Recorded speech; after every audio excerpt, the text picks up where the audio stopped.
Now we're going to talk about a company with nice KwaZulu-Natal roots like Yeah. you.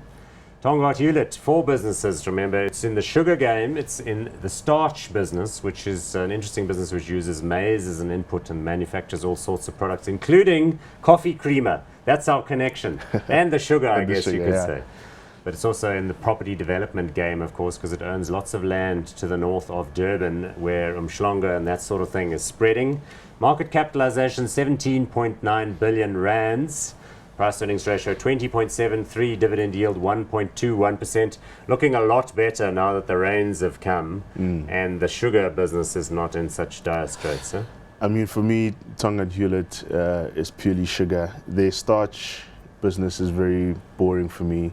Their property... But they make like stuff that goes to SA breweries, to be fair. And then the coffee creamer is a plant here in Germiston, I think. I don't know whether they sell stuff or whether they sell stuff to the rest of the industry themselves. Yeah, I mean, for me, if you're going to buy the share, it's purely for the sugar. What about the property? Also, do you see that as sort of the property ongoing? is really dependent on their conversion momentum. Yes. It sort of comes and it goes and it comes. You know what I mean? I wouldn't buy the share purely looking at their property business. But what does attract me is the sugar. You've said the range of returns. They also had a very tough 2016, but with the range returning, we expect them to really the boost crop production. is like significantly bigger than before. Yeah, and that's not just South Africa where it's big, but it's also Mozambique and Zimbabwe as well. Exactly. I mean, they want to go back to their production of about 2 years ago, which was about 1.4 million tons. Last year they did about 1 million, and they actually have capacity to do about 2.1 million, and that wouldn't take a lot of capital expenditure from their side to get to those points. Is all there. It's like a fixed cost type thing.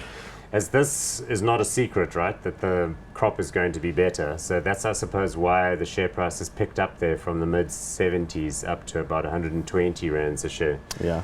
Okay, we're running a little low on time, so this is very disappointing. But as far as hot's or not on this one, sounds as though you're encouraged. Hot. I expect the share price to grow another 10% or so. At least. At least, I mean, we sit here saying it's not a secret, but most people in the stock market are not paying proper attention. I know it sounds like a bit of an anachronism, but I can tell you people don't pay proper attention in this case. And that increased revenue in terms of tons that they're expecting this year is just based on the existing fields, not even on the other hectares that they're still developing. So okay, so I'm going to suspend my normal concerns around cyclical businesses and those that are weather dependent and say here's a case where this one is hot. Sounds like you're going to go with that too. Hot on Tongaat-Hulett.